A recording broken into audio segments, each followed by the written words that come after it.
The Center for the Improvement of Human Functioning International presents this luncheon lecture. Today's topic, reduce your risk of dementia and Alzheimer's disease. Your presenter, Rebecca Kirby, MD, MSRD. Good afternoon. I'm glad you all could remember to come. I was just so corny I couldn't resist it. Now, how many of you all are new to the center? Any new folks? Okay, well, welcome. And I want to give a special welcome to all of you guys in the Overflow Martin Palmer room. We love you too. Now, I'll tell you a little bit about myself for those of you who are new. I'm a family practice physician. I'm also have a master's in biochemistry, and I'm a registered dietitian. So what we have to say today is going to be all-encompassing, but we're going to be talking about how to reduce your risk of dementia and Alzheimer's. Because it's a lot easier to prevent getting there than to fix it once you've got it. You know, kind of like shutting the barn door after the cow's already out. You know what I mean? So, you also may have observed I'm from Texas. Not that a barn door analogy doesn't work in Kansas. Okay, now, we probably all think we have some memory loss, and it's quite likely we do. There's something called age-associated memory impairment. Now, that's just the kind of forgetfulness you have when you walk into a room and you can't remember why you went in there. Now, they claim that's due to age or age-related disease. Okay, but, you know, that's fixable with actually just memory aids. Okay, but then it gets a little more serious if you have something called cognitive decline. And that's when you have more of the short-term memory loss. Not only can you not remember what you walked into the room for, you can't remember what you had for breakfast the morning before, you may not remember whether you mailed that letter to the IRS, that sort of thing. And that also, you begin to have the inability to learn new material. You won't be able to sit down with that IRS form. Now, when you think of cognition, that's kind of a vague word, but what it is our ability to assimilate knowledge. It's the ability to know. So a cognitive decline is actually sort of a lack of awareness. And then when you go to the next step from decline, you actually look at the what we term dementia. And when we talk today about dementia, we're really going to kind of encompass all dementias. Alzheimer's disease is considered the most common form of dementia in elderly, but it continues to be sort of a diagnosis of exclusion. They actually look at the brain after somebody has died to determine for sure whether they have Alzheimer's. So it's better just to encompass dementia as all a big family. And it is, again, the most severe form of memory impairment, and it also can include your loss of orientation, you know, not having good language and spatial skills, as well as the loss of memory, and actually the loss of judgment as well. So, what we'll talk about today is the risk factors. What are the risk factors that we can change to help prevent ourselves from getting dementia, Alzheimer's, or even just cognitive decline? And there's lots of different risk factors. I was perusing the scientific literature looking for the latest findings, and I broke them down into, we're going to talk about biochemical findings first. Biochemistry, of course, is always near and dear to my heart. Then we're going to talk about the more medical things like conditions, certain disease conditions that contribute, including the one that was the description in the luncheon lecture, the most common chronic disease being a risk factor for dementia. We'll get to that. Lifestyle, very important for helping to prevent dementia, as well as social factors. So, again, we want to talk about how to lessen the risks. Now, believe it or not, It's kind of like the real estate location, location, location. If you want to prevent cognitive decline and dementia, it's prevention, prevention, prevention. And that's why we're here to discuss those risk factors. But I also want to point out that many memory changes are temporary. You know, if you've suffered a loss, whether it's a loved pet or a loved family member, whether you've been under a lot of extra stress, those things can temporarily affect your memory. But those again are temporary. But if you have a more insidious permanent memory loss, it may be brought on by a process of inflammation and oxidative stress. And these are really two key words to kind of burn into your memory here: inflammation and oxidative stress. These are things we want to prevent. Okay, now what's interesting in the literature, it reiterates that the risk factors for dementia are also the risk factors for heart disease. So we're going to talk about those risk factors for heart disease because it's the same problem with inflammation in dementia.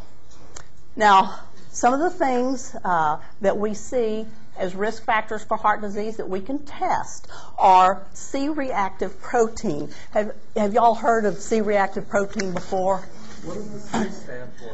The C stands for, it's a kind of protein. And what it is it's a derivative of some cytokines, an inflammation type product in our body. And it's a biochemical marker that you can actually quantify. There's kinds of tests that will just tell you whether you have some C-reactive protein, and then there's others that are highly sensitive. You'll see them called HS, and they are actually the ones that will give you a number. So risk factors for heart disease and dementia includes elevated C-reactive protein. They also include elevated homocysteine. And we'll talk about homocysteine, which is also another metabolic byproduct in your body. And we're going to talk about how to avoid or how to help lower your homocysteine. Other risk factors, a high ratio of your omega-6 to omega-3 fatty acids. The omega-6 fatty acids tend to be more pro-inflammatory. Those nice omega-3 fatty acids and fish oils and flax tend to be more anti-inflammatory, and that's very important for reducing inflammation. That's what we're trying to do here. Also, risk factors for dementia, as well as heart disease, include disordered lipids, which means really high, bad lipids. And then something that's not a biochemical marker, but is a risk factor for heart disease and dementia, and that is obesity. This is the latest finding that we're going to talk about a little bit later. And another one that I didn't put up here that's also not a biochemical marker, but it goes along with obesity as far as a common disease, and that's depression. Depression is a risk factor for heart disease and dementia. Okay, C-reactive protein. When it's increased, it tells you there's some inflammation in the body. It's not going to tell you where. You may have an acute infection. That will raise your C-reactive protein. You may have a chronic infection. You may have a systemic infection. But what it does tell you is that there's a degree of inflammation there, so it's time to look for ways to reduce it. And what they've found is that C-reactive protein may be an early risk marker for Alzheimer's disease. What they found in a Mayo study, that this highly sensitive C-reactive protein can indicate the presence and severity of plaques, even in the general population. So it's an inflammation marker and nonspecific. And then the other thing I mentioned was the elevated homocysteine.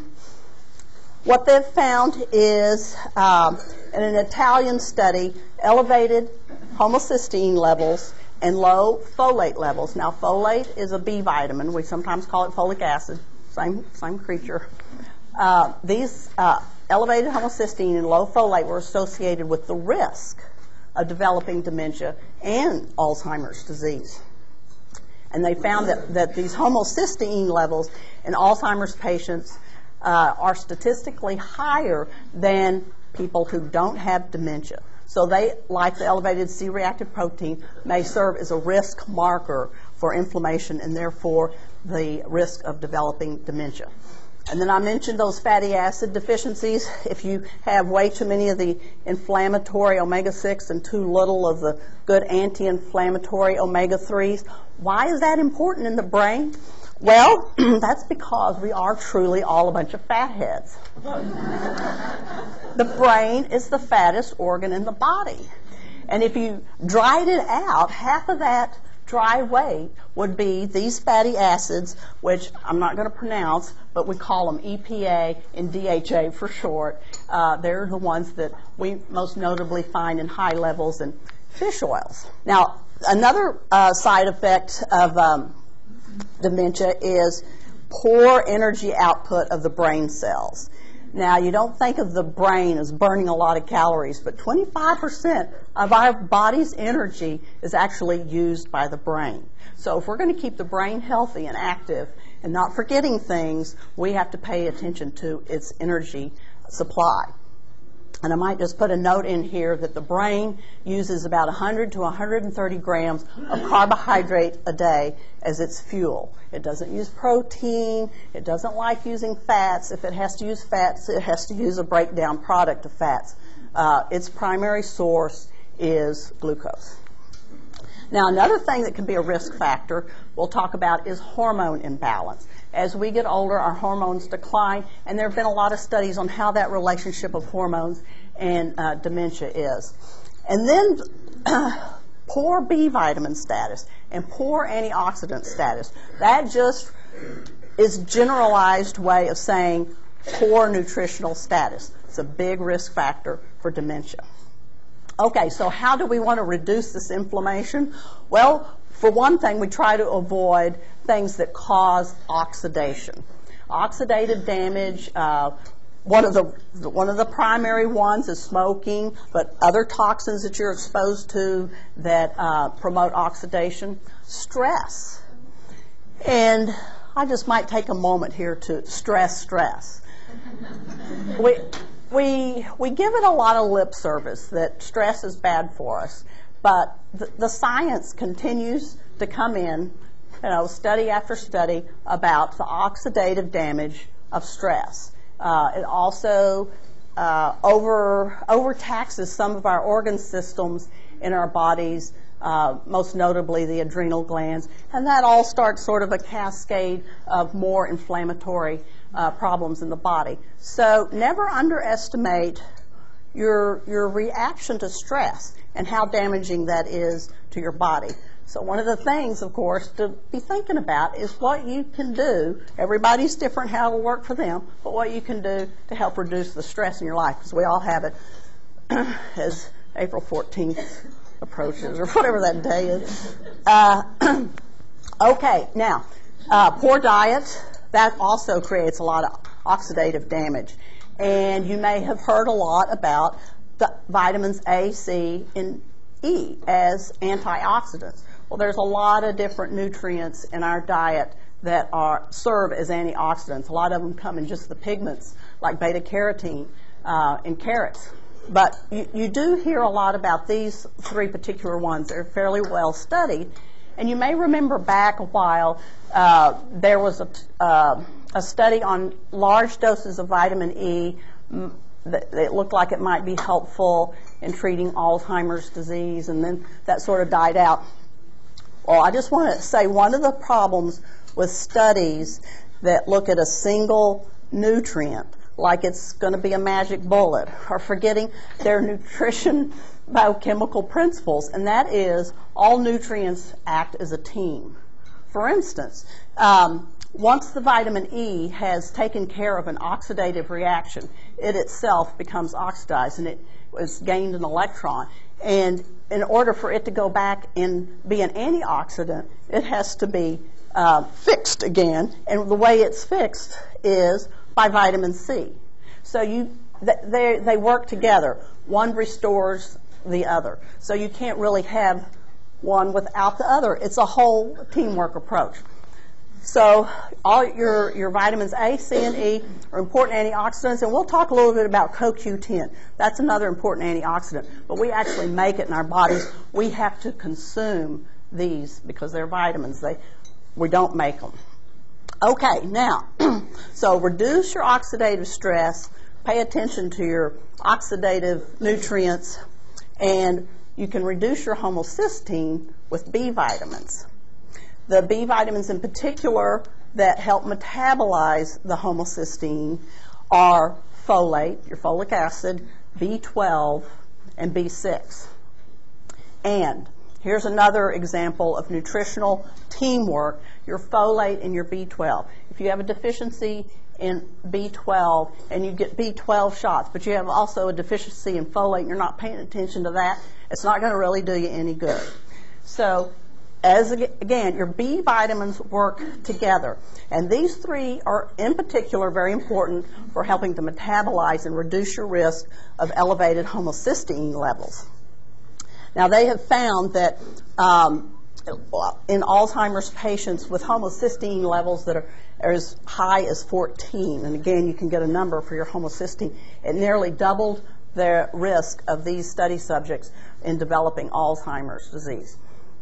And that was a sample of about 1,000 people that they looked at for over 10 years. So, and then there was another study I found where they actually found folks that were deficient in B12 and gave them B12 injections over a period of 5 months and did tests with their functioning as far as how they did on some little tests, what they call cerebral functioning, and they found an improvement. Okay, now, reducing your risk. We kind of alluded to the fact that when you eat foods that have your good antioxidants in it, there may be more than just A, C, and E there. There may be some pigments and some what we call phytonutrients. And one of the ways you can reduce your risk is literally eat more colorful fruits and vegetables. And they rate fruits and vegetables now with an oxidative score, so how well they can be an antioxidant. But blueberries really top the list. They're like 40 times better than the next contender, something about like that. But what got all this started was some research into blueberries and their help with memory using rats. Putting them in, old rats, putting them in a little maze, and they couldn't find their way, give them a diet of blueberries, and sure enough, pretty soon they were just, whipping through the maze. So that got the investigators to even looking further, and feeding rats blueberries, they then sacrificed them and studied their brains, and they actually had some nerve cells that were regenerating. So there is a lot of ongoing research into all these different phytochemicals. Blueberries is just kind of getting a lot of press these days, and of course they have a lot of, on their own website. Now, as a caveat, they don't do this in humans, feed them blueberries and then sacrifice them and look at their brain. And the equivalent to the blueberry consumption that they were feeding the rats would be about a cup for a person to eat a day, an average sized person. So it's a fair amount of blueberries there. Okay, now one of the other things that's important in reducing your risk, interestingly enough, is eating more fiber. Now, over, the last several decades, you heard about fiber and how it's going to reduce your risk of cancer. There's a lot of things that are good about fiber, but who would have thought it's going to help you reduce your risk for dementia? And the reason that there's that connection is a higher intake of dietary fiber is associated with a lower C-reactive protein, which is this inflammatory marker. So, more fiber. We can talk about where to get that fiber later. And this is really important, and we've had a lot more about it lately, is a positive attitude. Reducing your risk for dementia with a positive attitude. And I'll talk about some studies later. Okay, let's get back to that fatty acid balance because I want to make sure that we feed our brain with the right sort of fats. The fatty acids are the building blocks of the fats that we eat, and they're also the building blocks of the fats in our brain cells. And like I was telling you today, we have essentially these omega-3, EPA, and DHA in our brains. Now, the Dutch did a study of about 1,600 people over the period of about 5 years, and they found that the more fish that their subjects ate, the better their brain function was. So that was a clue. The other thing is not all fish are created equal. The fatty fish that swim in cold water do a better job of storing up these two omega-3 fatty acids, EPA and DHA, in their meat.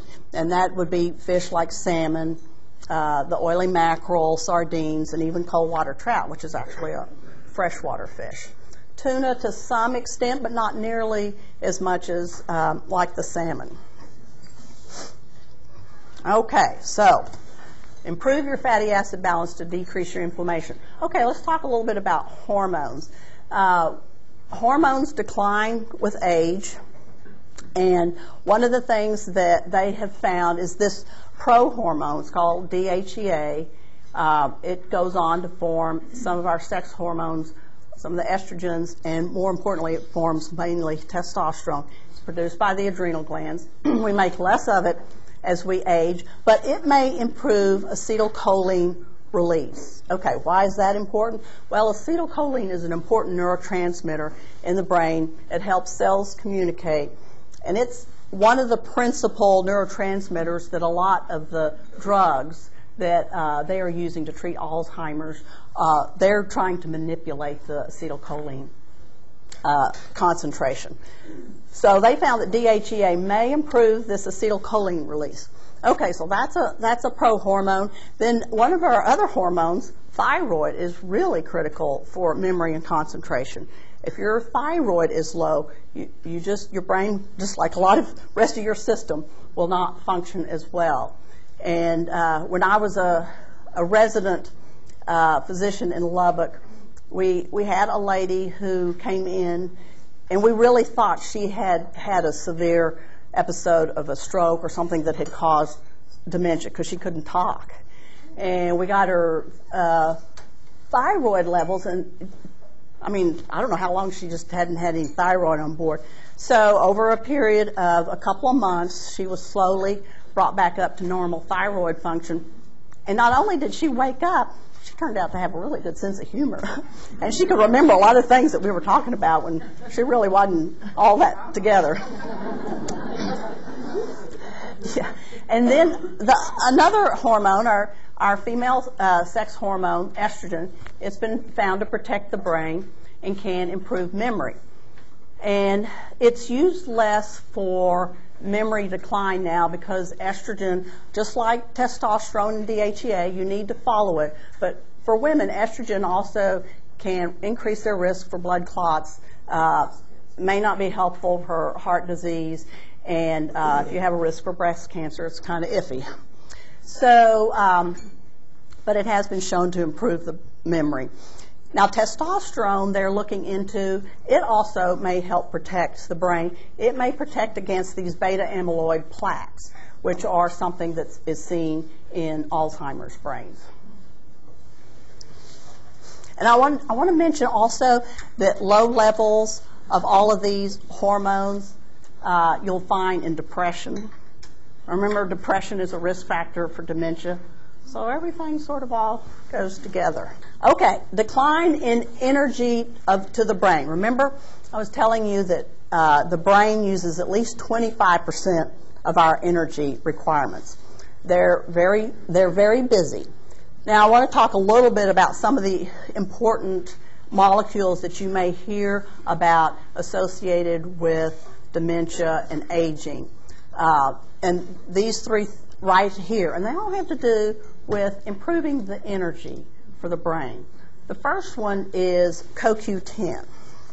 Now, coenzyme Q10 is a very important molecule in the biochemistry of energy metabolism. It's in the mitochondria of the cell, and they're busy generating these molecules called ATP that facilitate all the energy reactions in the body.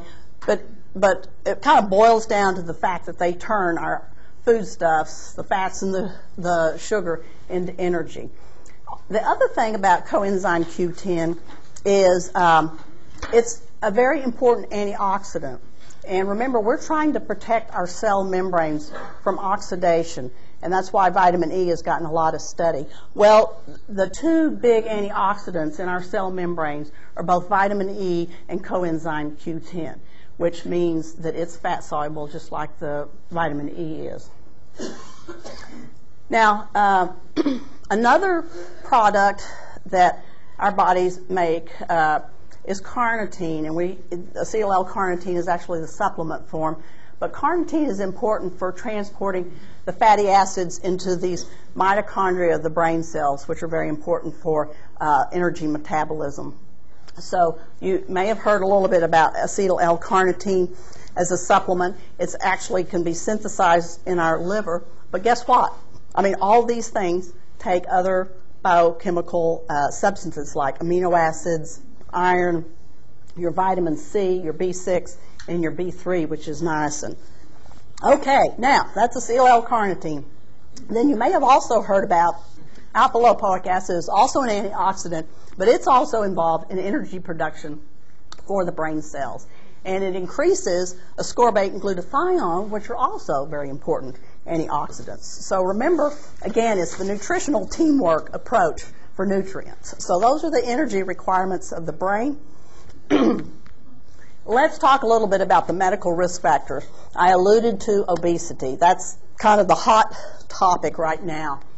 And we consider it our most common chronic disease because of the large number of Americans who are overweight and obese. And studies in the past have not made the correlation between dementia and overweight because they looked at people who were already suffering from some kind of dementia. Very often when people have dementia, they have already lost weight or their weight has started to decline. But the latest research, what they did is they looked at people who, they weighed them in middle age, and then they looked over a period of years as they aged. Okay, so this is the big news here. People who are overweight in middle age are 35% more likely to get Alzheimer's or dementia in later life. That's just overweight. That's what we call a BMI, body mass index, between 25 and 30. And there's more information on that on my obesity lectures upstairs. But if you're obese, those who are obese in middle age are 74% more likely to develop dementia. So this is a really big risk factor.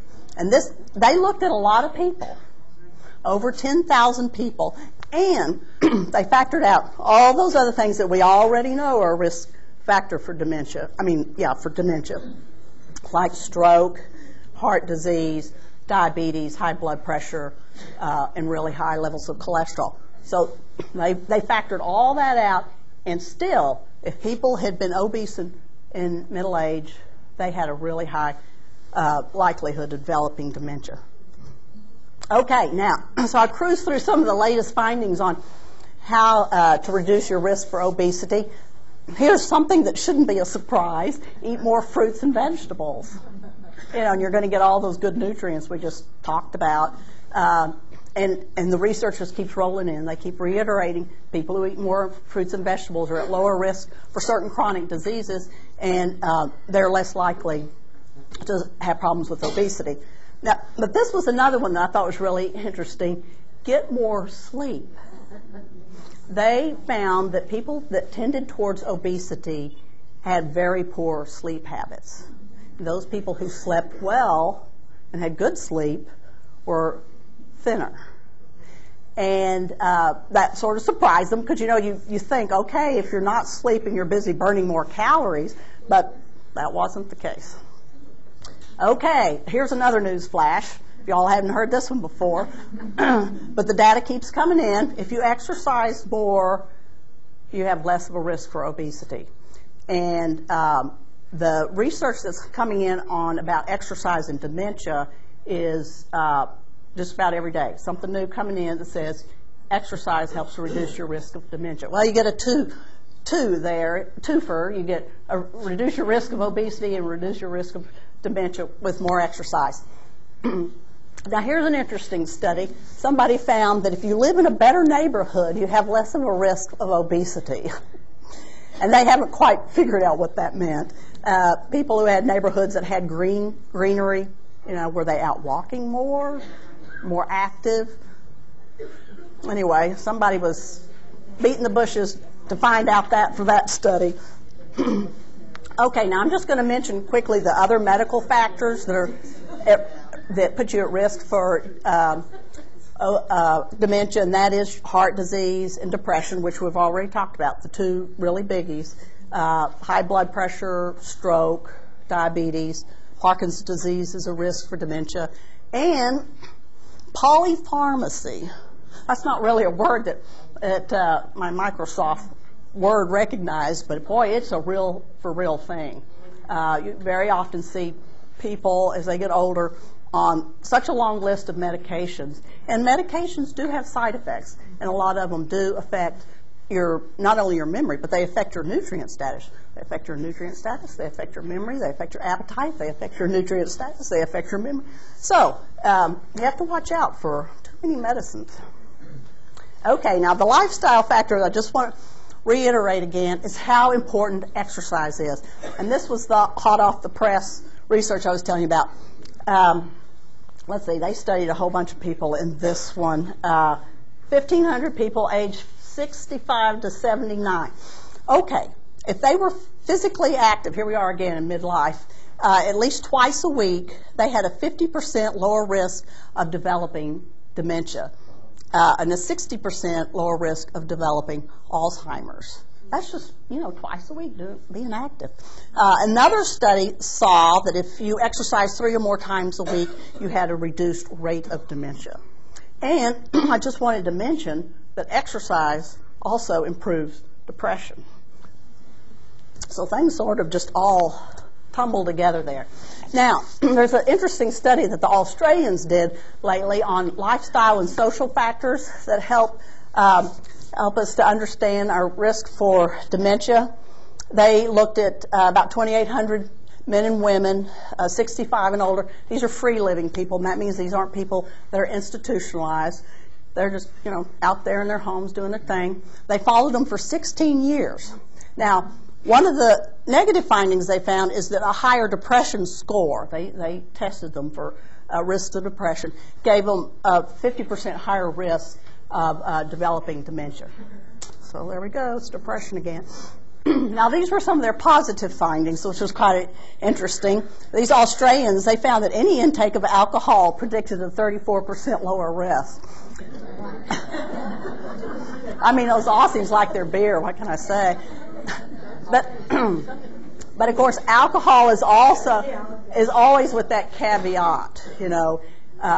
If you aren't a drinker, you don't start now. And if you have a family history of drinking, you probably don't want to start either. And if you have any problem with drinking, you need to discuss it with your family members. So this is only moderation, of course. Now, some of the good news was daily gardening. A 36% lowered your risk for dementia. And that was true in men and women. And if we ever get any rain, we might get to garden again here. The other thing is they found this true for men, that daily walking was a 38% lower risk. So I could envision the woman's working in the garden, the man's walking around the garden, then afterwards they go and have a little glass of red wine.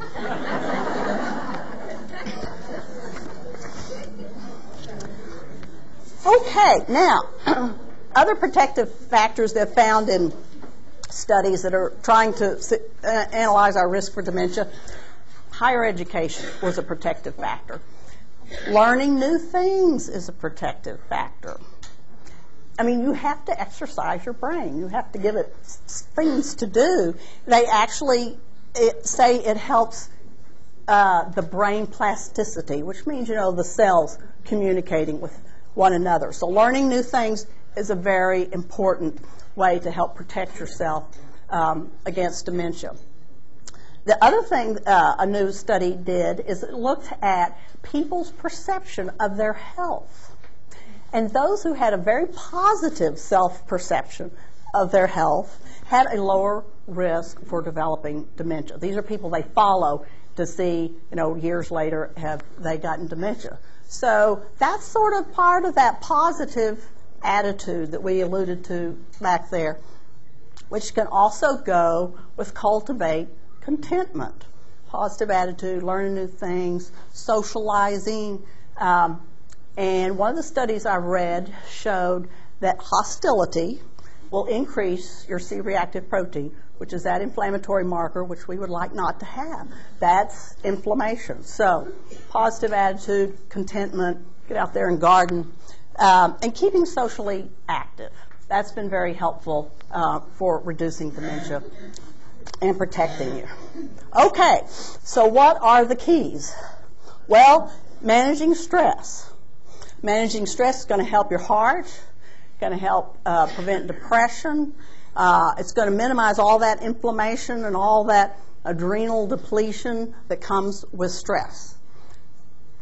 Exercise. Not only are you going to get the benefit of weight control and helping depression, you're going to get to be stronger, be more flexible, better balance, cardiovascular benefit. It's a win-win. Dietary changes. Need to include more colorful fruits and vegetables, eat fish more often, more fiber in your fruits and vegetables, fiber in your beans. They're a wonderful source of fiber. We forget about eating legumes, black beans, brown beans, and seeds, sunflower seeds, things like that. In fact, let's talk a little bit about some sources of these nutrients. Vitamin A we talked about is an important antioxidant. The actual vitamin A we have to get from other animals, so you get that from liver or cod liver oil. But what we often do is we eat beta-carotene, and our body then makes vitamin A. And beta-carotene is that wonderful orange pigment, sweet potatoes, carrots, orangey-looking squashes, pumpkin, and also in your greens, collards. Vitamin E, we find that in wheat germs, sunflower seeds. It's a fat-soluble vitamin, so it's in oily things. Almonds, nuts, but you also get some in spinach, again, your greens. And then coenzyme Q10, that actually is a nutrient that we make ourselves, but we also get some in that other animals have made themselves. So therefore, in meat, herring, trout, and then we can get some in some of those extracted oils as well. And I might point out that if you're interested in food sources of the carnitine that we talked about, when we talked about coenzyme Q10, how important they are for the energy of the brain, I gave you an extra little page on your handout. There's one side's carnitine and one side's alpha-lipoic acid. This information came from a really good website that's the Oregon State Linus Pauling Institute website. A lot of really good information there. And this week was Linus Pauling's birthday. So I thought that was a good way to remind ourselves about biochemistry. Now, your B vitamins, they all work together. So a lot of our food sources sort of overlap because you don't want to, just because we're going to talk about folic acid, B6 and B12, you don't want to forget niacin, which is B3, or thiamine, which is B1. Because one of the things that we learned about the deficiency diseases of those two vitamins, B1 and B3, is dementia is one of their deficiency symptoms. But we talked about these primarily in association with reducing our folic acid, our homocysteine, helping to metabolize our homocysteine. So folic acid was named after foliage. It was one of those vitamins that Dr. Roger Williams helped to isolate. So it's in your greens, your collards, your kale, your spinach. Brewer's yeast has a lot of the B vitamins. Beans are good for folic acid. Sunflower seeds, for example. B6, again, beans. You can get some in bananas, potatoes, fish, watermelon, again, brewer's yeast. And B12 you get from animal sources. And you are very dependent on absorption of B12 by acid in your stomach. So you actually have to have some acid, make intrinsic factor to help you assimilate and absorb B12. Okay, now just as a reminder about colorful foods, in case you've forgotten what might be colorful, we got our pretty blueberries. You probably got some today, maybe some blackberries too. Yeah. Very high on the antioxidant scale, plums, they're colorful. Green stuff, kale, spinach, Brussels sprouts, alfalfa sprouts, broccoli. Red stuff, strawberries are very good. Beets, red peppers. Peppers are very high in vitamin C too. Sometimes you think citrus is the only thing that has vitamin C. Peppers are very good for vitamin C, and the red ones for vitamin A too. Cherries are nice and red, and those wonderful pink grapefruit from Texas, those ruby reds, those are nice red pigments. Orange, yellow, we've already talked about the beta carotene, but orange and the yellow, you get lutein from your corn. And, okay, you'd say white's not a color, but I wanted to point out garlic has a lot of antioxidant properties. So it's got a lot of different phytonutrients that are good. And there's a little bit of good phytonutrients in grapes and onions and cauliflower too. Now, there's a lot to talk about in reducing your risk for dementia, so I just want to point out, if you'd like to learn more, we've had some excellent lectures and tapes over the years. Dr. Riordan, our late founder, has a nice lecture up there, Beating the Odds of Dementia, Keeping Your Brain Working, and another one of my favorites from his, How Old is Old. Dr. Jackson gave us a lecture on aging and loss of energy. Dr. Chad gave us a lecture on coenzyme Q10, the energy nutrient. And I gave a lecture on increasing longevity with a micronutrient tune-up. And if you're in Salina tonight, I'm going to be giving that lecture at the Community Health Series, 7 o'clock. Dr. Ron gave a lecture on inflammation, arthritis, and aging that talked about his book that he wrote on inflammation that's upstairs. And then he also gave us a lecture one time on C-reactive protein, more important than your cholesterol level. So digest all that information, and if you want more, we've got all sorts of interesting ways to increase your learning capacity. And I want to thank you all for coming today. It's a big crowd.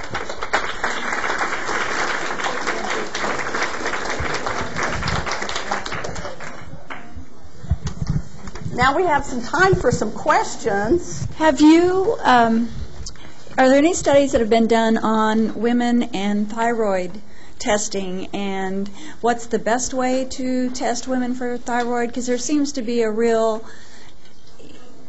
discrepancy, thank you, in the thyroid testing. Well, now there's favorites depending on who you talk to. Your standard lab will get T4, free T3, and your TSH. Here we're able to get a T3 level, which is your active thyroid hormone, and TSH. But a lot of authors in the past, before labs got sophisticated, talked about, measuring your body temperature and some of those other indicators that thyroid might be sluggish. Okay. Have another question? What about the golden cracked flaxseed you can drink in a glass of water, tablespoon? Yeah, flaxseed is one of your omega-3 fatty acids. It's not EPA and DHA, it's alpha-linolenic acid, which is a very beneficial omega-3 fatty acid. But we have very limited capability of making EPA and DHA, which are longer chain fatty acids. We have a very limited capability of making those from the alpha-linolenic in the flax. So there's some good properties to eating flax. There's some other, phytonutrients. Lignin is one of those that are in flax. But if you want to boost your EPA and DHA, you got to go for the bullseye. You have to get those fish. See. Is there another mic out? Okay. Oh, you got it? I've got it. I had it for a while. Okay. Okay. You talked about elevated homocysteine and elevated CRP. Anyway, what is elevated? What would be an ideal level? I don't know the numbers on that. And another question, since I've got the mic, is that we talk about needing all these B vitamins. How much? And is there too much for the DHEA and all those other kind of things? So when you talk about those words, elevated and too high and too low, I don't know what. Can you give us some numbers? Okay. Now, your numbers on your C-reactive protein and your homocysteine, that will be part of your lab test. And depending on the lab that they use, they will have a normal range. You know, for CRP, they like, usually it's under, for the high sensitive, it's usually under 2. But both homocysteine and CRP, it's one of those things where lower is better, like a homocysteine under 6 is usually better. But again, you have to kind of depend on what the lab test they're using is and what normal range they've established for that. And then what was your other question? B vitamins. Oh, B vitamins. Okay. How much? Now, hormones like the DHEA, those really do need to be tested. You don't want to kind of get too wacky with those because hormones have a lot of overreaching side effects. Or that's part of their job. If women are taking DHEA and they're getting too much testosterone out of that, they may start getting some hair in places they don't want it. So it's one of those things where it's better to monitor it. And of course, that was also true with estrogen and testosterone. It's better to monitor those levels. And the B vitamins, well, the amount of B vitamin you need is the amount that you're deficient in. So again, everybody is different. This is the biochemical individuality. You know, my requirement for thiamine is going to be different from your requirement for thiamine. So that's why I always talk about food sources, because always the best way to go is to eat your vitamins first. And then if you have the opportunity to actually find out what your levels are, you might find that you maybe need more riboflavin than the next person. Now those B vitamins are water soluble, so you have less of a risk of overdoing than the fat soluble vitamins, which are your A and your E, and D is also. Yeah, okay, he's going back there. For people that are really allergic to fish, what do you recommend to help bolster your omega fatty acids? Well, your vegetarians also have that same dilemma that are non-fish eating vegetarians, and you really are going to be dependent on your alpha-linolenic omega-3 sources, which are your flax principally, to some degree walnuts and soy. Also are pretty good sources of the alpha-linolenic. Is there another question? There you go. Would you say, generally speaking, that it's better to get your vitamins from food sources than from supplements? This is the thing about food. Vitamins were originally isolated because they found deficiency diseases like scurvy and pellagra, and those substances have been named, and that truly, that body of work was a long time ago. And those are substances that we understand we can't make in our body. That's why we have to ingest them. I mean, we have to take in vitamin C. Other animals don't, but they share a lot of the same nutrients we do. However, we're learning more and more about nutrients in foods that we're calling phytonutrients, meaning that they're in our fruits and vegetables.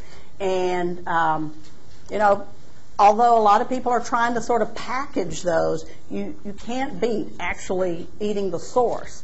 And as research goes, they are finding more that actually the foods themselves have good preventive properties, where sometimes maybe the extracts aren't quite as potent. Now, if you have a real need for a certain nutrient, you may not be able to get enough in a food. But you can take all the nutrients in the world, and if your diet is poor, you're wasting your money. You've got to eat well. It's really the foundation of building a really healthy body. I was wondering about Alzheimer's and hereditary. I have an uncle that has it, and his mom had it, and I just wondered if they had some studies. Well, anything that is genetic don't feel like you're doomed for life, because what that means is you may have inherited some potential for certain risk factors, kind of like the ones we talked about. You know, you may have a higher requirement for certain B vitamins. You may be prone to more inflammation. We know that nutrients actually can turn on genes and turn off genes.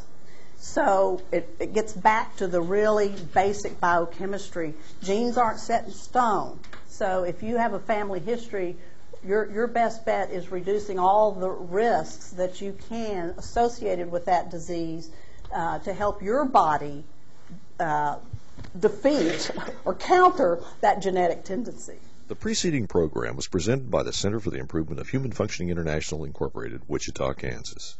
For additional information about the center and a listing of available audio tapes, videotapes, DVDs, and CDs, visit the Bright Spot for Health website at www.brightspot.org.